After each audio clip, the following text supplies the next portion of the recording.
Hello and welcome. I am your host, Colin Birch, and today I am at the lovely Krystal Beach Hotel, who have been kind enough to allow us to host the interview here. I'm joined today by the incredible Lisa Starr from Helderberg Ocean Awareness Movement. How are you doing today, Lisa? I'm so glad to have you. I'm doing very well, Colin. Thank you so much for having us. I'm just recovering after the storms and the huge amount of litter which we've had wash into our shores, which has been a big shock. But I don't think we've had that much rain in a long time. Yeah, no, it's that much is true. We've had a lot of rain in the last few days, the last few weeks actually, and yeah, I can only imagine the amount that it's usually strewn out in terms of litter, because the rains can tend to do that. But so let me ask you right off the bat, what is it that inspired you to dedicate yourself to ocean conservation? Okay, so from an early age, I always had a love for nature. I was lucky enough to stay in a nice area. We lived on a small holding, and we were surrounded by fields, and what comes with fields and greenness is nature. So we were always out playing in the tree house, in the country lane. I watched David Attenborough. I absolutely loved him. I still do. And then we also lived by a country lane. So what happens in country lanes? Illegal dumping. So my parents were really big on that. We would often go and root through the bags, find an address, and take the litter back to where it came from. Okay. So my mum was really on point with that. Even when we were walking to school, she saw somebody dropping litter and she would confront them, ask them to please pick it up, and then I'd obviously do the same, because that's what happens when your parents raise you. And I just always loved being by the ocean, and I just knew that I would end up, or had to. I actually made sure that I did, I mean, we all create our own destiny, correct? So I made sure that I ended up living by the ocean because I just feel it's the right place to be. That's beautiful. Thank you so much for sharing. And I can see that you've been influenced into this course from from such a young age, and it just reiterates to me the importance of instilling these types of values at a young age, so that people are aware of these things, so that they can take action and take the responsibility into their own hands to do their part. And that actually leads perfectly into the next question which we have, which is how can we as individuals in our daily lives take responsibility for our surroundings? Okay, I think we just have to be really conscious of the footprints that we leave and the decisions that we make. I always often hear recycle, but it's actually more about rethinking your purchases. Do I really need this? Do I really need to cover the hall for my daughter's birthday in balloons? And we've got into an era where things being aesthetically pleasing matters more than things being environmentally friendly, and we have to really rethink what we are doing, because nothing goes away. It goes to landfill, but it still lies there. That's a good point. There is a lot of it, and especially now, as you mentioned, in today's landscape of commodity fetishism, that we are always buying more and more, and it's the thought of actually repairing something and then carrying on using it after that is also something I've noticed has also dropped in to a large degree, because it's easier to just buy something, right? Well, yeah, we've become a throwaway society. I mean, not so much here in South Africa, but definitely in America and the UK. I mean, the landfills are full of clothes there. I mean, at least here we do re-gift, and there is sadly people that take stuff out of bins, and in fact they are, even though it's not nice, they are helping a lot with the recycling and taking stuff out of the environment and reusing it. Okay. And how do you think we can help foster a deeper sense of understanding of the stewardship and responsibility that we have? I just think we all need to basically just be more aware and connect to our surroundings as well. I think that's a really big problem. Sometimes I say people have lost their connection to nature, but I think the actual fact is that some people have never connected to nature. So once you connect to nature and you start to appreciate it and notice all the beauty around you, you then fall in love with it and start to protect it because you care about it, you know, and sometimes the deeper you look, the more you see. That's very true too. And again, especially in our society today that's so technologically focused, where even it seems like the majority of jobs are leaning more toward just sitting behind a desk and just, you know, being sedentary and not actually being outside and experiencing nature, or, you know, connecting with, you know, the world which we are a part of. And we need more humanitarians and less business people. Yeah, that's a beautiful way of stating it. Yeah, no, I couldn't agree more. Because you can't eat money, can you? Yeah. You can try, but it's not. Yeah, no, I don't think it's going to be very nutritious. No. All right. And so, what has been one of your, let's say, most unexpected or surprising lessons that you've learned throughout hosting your beach cleanups? Every single beach cleanup is amazing because we work with such a different variety, age group of people, you know. But I always love doing beach cleanups with the Torrico School, which is actually a local school here. The children are just so full of joy and happiness that I actually leave there happier than I arrived there. Even though I'm always really happy to be there, it just fills your heart with so much joy, you know. And a lot of those children are really struggling and their lifestyle is not great, but they are happy. And I think sometimes we also need to realise that money doesn't make you happy. Contentment makes you happy. Some of the most shocking things are the fact that when we've had children come in from some of the schools more towards Cape Town, some of these children are age 7 and they've never been to the beach. You know, and I don't think that we realise that. I mean, we look at some of the communities, there's no trees, there's no clean rivers. So if we've got nothing there for nature to live in and live off, then there's no nature. So there's also the fact that people can't connect to nature because it isn't within their reaching distance. And then one of the most shocking things that we found at a beach cleanup was an umbilical cord.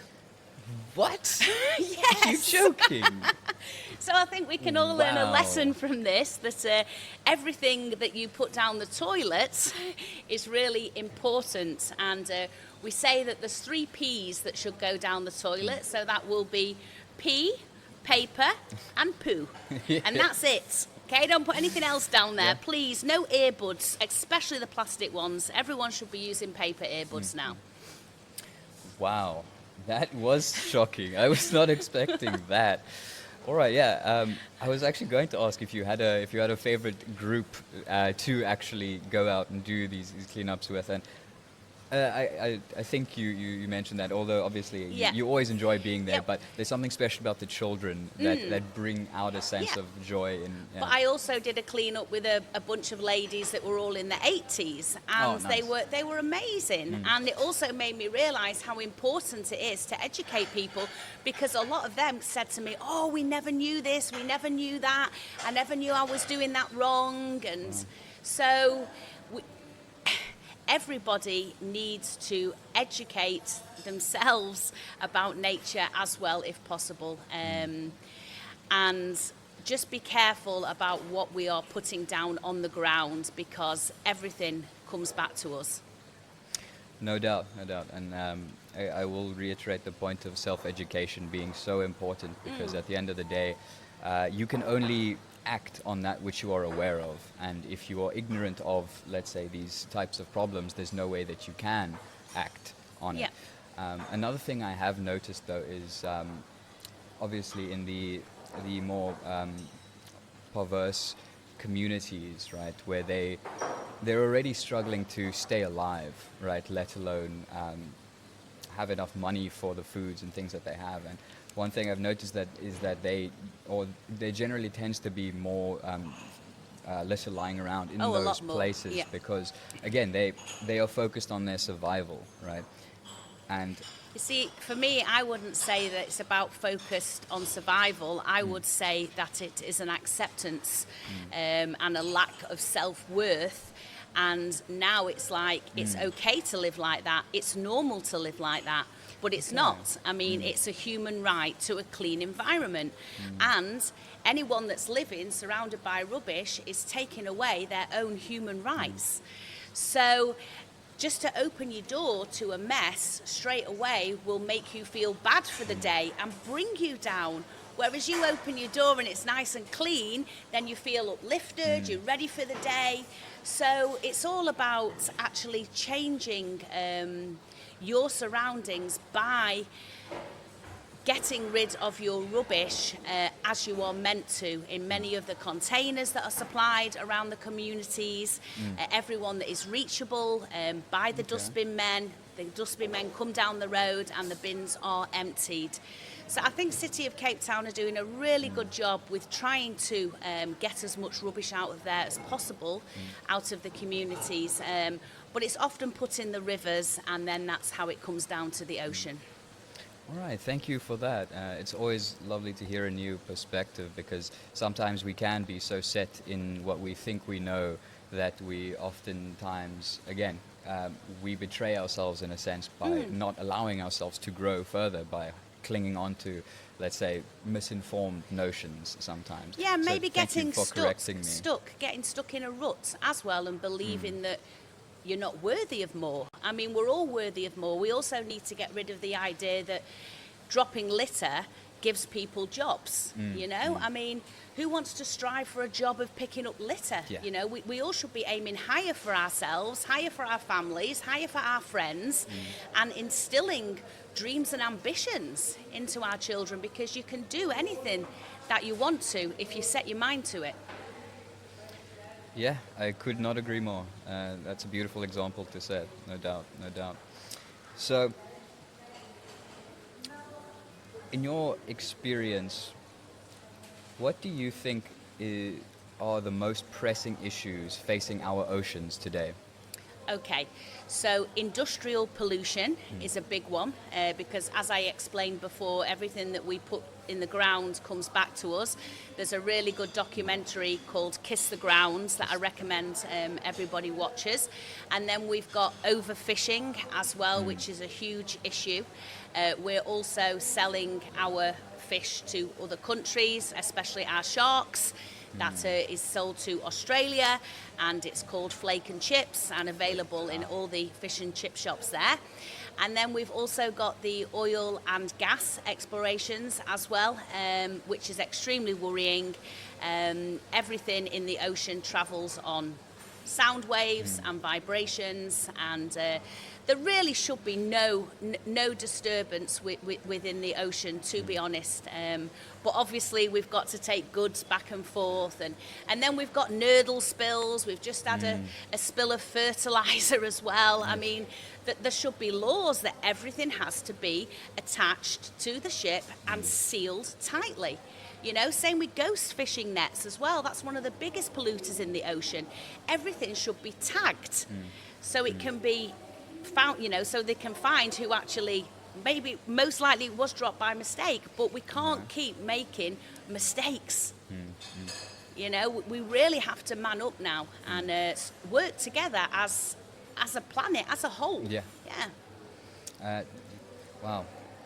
Yeah, it seems there are multiple things that are influencing the degradation of our ocean at this point in time. And as you say, quite rightly, it is only through collaboration and unification that we as a species can actually make the changes necessary to live in a more sustainable world, not only for ourselves, but, you know, for everything in existence. Yeah. No. And then obviously we've got litter and plastics as well, which is a huge problem within our ocean. And when it breaks down to microplastics, the marine life is taking it in, the birds are taking it in, the birds are pollinators, seed spreaders, they're planting our fruit trees. So, I mean, it's no wonder that we're finding microplastics inside humans, inside the milk of dolphins. I mean, it's everywhere. Yeah, I've also read a few studies recently about that. It is quite shocking to see how it gets quite literally everywhere.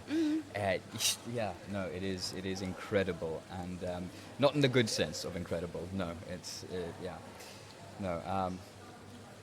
Thank you for that again. I appreciate it, and it makes me happy to hear that there are people that not only have take it so seriously, but have taken the responsibility on themselves to be that change. And as I said, that is one of the biggest factors keeping us from how can I say, progressing as people, Yes.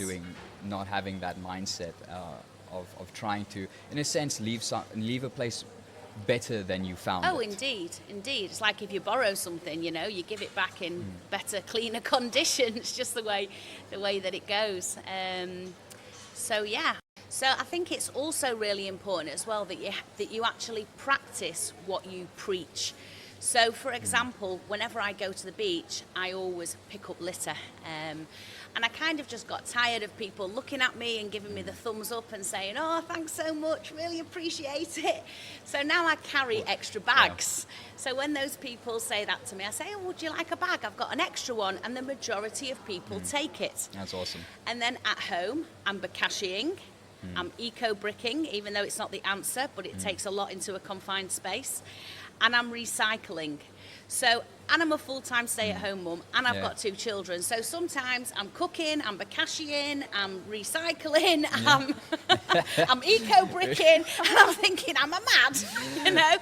But A master of multitasking, it seems. Yeah. But I'm not mad. If I am preaching the change, I have to be the change. And that's also why I stopped eating seafood, because I believe that I have to eat for the ocean as well. And if we are eating seafood, I mean, locally caught and sustainable is very different than mass production. No doubt. But yes, I will not eat fish anymore. I mean, and for 1 kilogram of prawns, there is 12 kilograms of bycatch that all dies and is just thrown back into the ocean. So next time when you're eating your prawns, just have a think about that. Baby sharks, rays, everything, starfish. That's a travesty. I was not aware of that. Yeah. So thank you for bringing that to my Thank attention. you. Yeah. Well, to everyone's, hopefully. Yeah, exactly. So indeed. Stay away from prawns. All right. So that also got me thinking on, the practicing what you preach. We seem to also be developing a culture where that is very preachy. Everyone is. It's all seemingly surface level because everyone is putting their best foot forward, so to speak.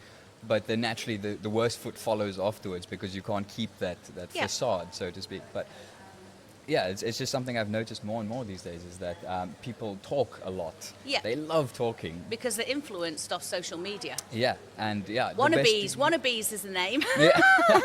in a sense, yes. And it strikes me as tragic to a certain degree because I was always told that the biggest difference that we can make as human beings is by being authentically ourselves.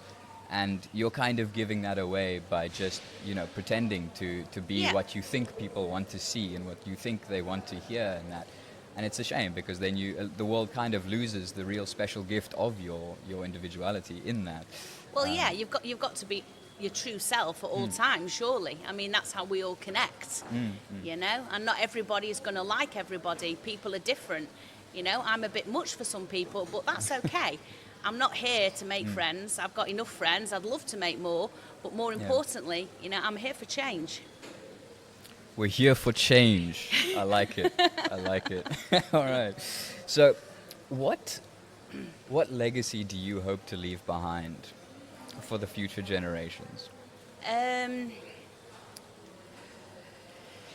Basically, that you are the ruler and in control of your own destiny, and every single footprint that you leave matters. Your decisions matter, your choices matter, and your life is really important to do with it something which is going to make the world a better place, if possible. And just to fall in love with nature and just to connect. Yeah, no, that is stunning. Because we are nature, you know. I couldn't agree more. And that's the problem. We've lost that connection. I mean, I'm not talking about start touching everything that's wild. I mean, I'm No, really I into that as well. yes. Keep wild, you know. I'm afraid of wild, and rightly so, you know. I mean, when I did my first seal rescue, it took me 2 years to train up watching other people before I had the courage to pick that seal up, because I have that much respect that I actually don't want to touch that seal or get close to it, because I don't want to scare it, because I'm a human and that's a wild animal, you know. Yeah, no, that it does make sense. It does make sense, and I like what you mentioned as well about us obviously being a part of nature. You know, we really are, and we tend to think that we are separate from it as a result of so many of the walls and boundaries and divisions and segregations that we create artificially and physically with actual buildings and things like that we tend to forget that, you know, we are part of the same ecosystem. You know, in fact, that the previous ecosystem is the one that, you know, kind of created us, and now we are, you know, well, we've become the predator, you know. And another thing which is really important and which I love, which is a little saying, is concrete is a poor man's jungle. I want to see green. I don't want to see more and more houses and more and more buildings and more malls.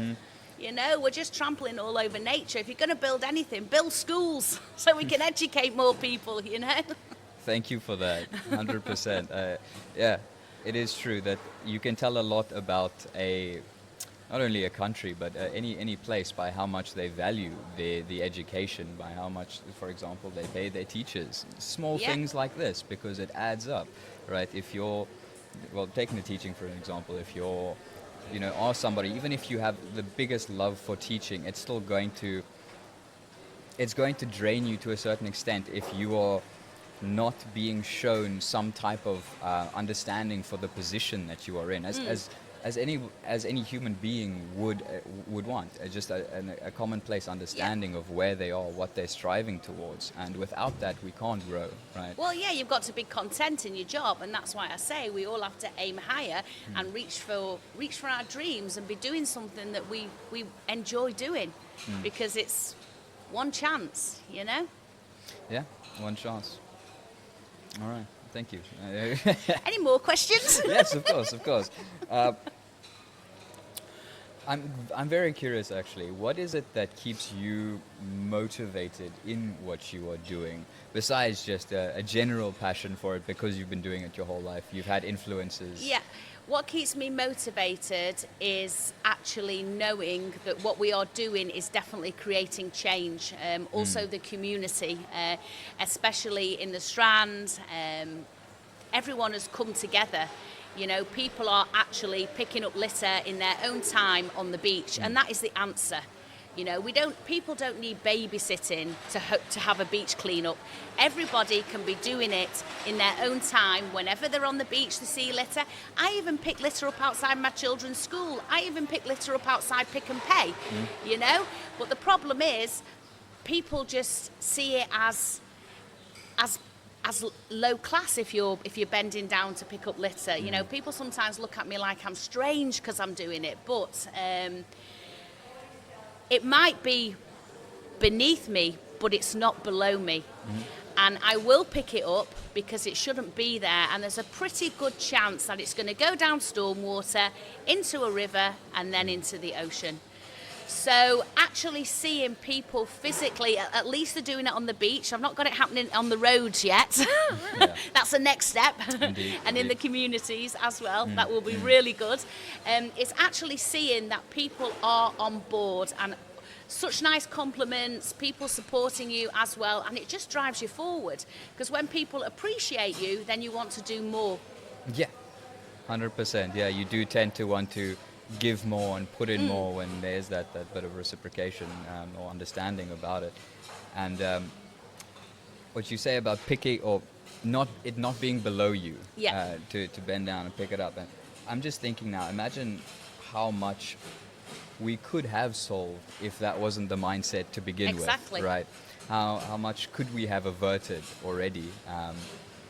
If we just took the time to do what we needed to do and take the responsibility once again for in our daily lives. And because I mean, we are that global community at this point in time, and we have no excuse anymore No, we don't. for being ignorant about it, because I mean, from people, not only from people like you, but I see it popping up all over the place, and there are more and more activists for both climate, for conservation, for all of these things, and it is incredible to see, because it's like a resurgence in the soul of the world. We're recognizing that something needs to change, and that it has to happen now. Yeah, well, I think we're all feeling the changes and seeing the changes as well, you know? No doubt, no doubt. All right, so I've really, really enjoyed this conversation. Me too. I have one last one. Okay. And I think we may have already touched on it, but I have a feeling there might be something else that comes out of it as well. So if you had any message for the world, if you had one message that you could give to the world, what would it be and why? Whew. Let's all just live in peace and harmony. Ban all weapons and destructive, awful, weapons, machinery. Let's all just basically work together to protect this beautiful planet which we live on, because there's only one. I mean, there might be more, but who really knows? So let's keep it clean. Not take that chance. No, don't take that chance. I definitely don't want to end up on Mars. No, rather not. So let's all work together, and let's keep it fresh, clean, and good for the future, for our children, for our children's children, but most importantly for nature. Because if we destroy nature, then we destroy ourselves. Yeah, that is a very, very salient point you've just made there. Yes, if we destroy nature, we are destroying ourselves. Our outside is very much a mirror of what's happening inside of us as well. And so, there's no better way to end that than what you have just said. Thank you so much, Lisa. You have been a stunning, stunning guest. I really appreciate it, and I really wish you nothing but continued success in your ventures. I hope that more and more people show up to the beach cleanups. Not only that, and that from now on, that more and more people will also just pick it up, pick it up, and all day long you'll have good luck. Yeah, hey, look at that. Pick it up, and all day you'll have good luck. Hey, I like it. Thank you very much, Lisa. It has been fantastic. And once more, thank you very much to the Krystal Beach Hotel for allowing us to host the interview here. We've had a great time, and we'll see you on the next one. All the best. See you.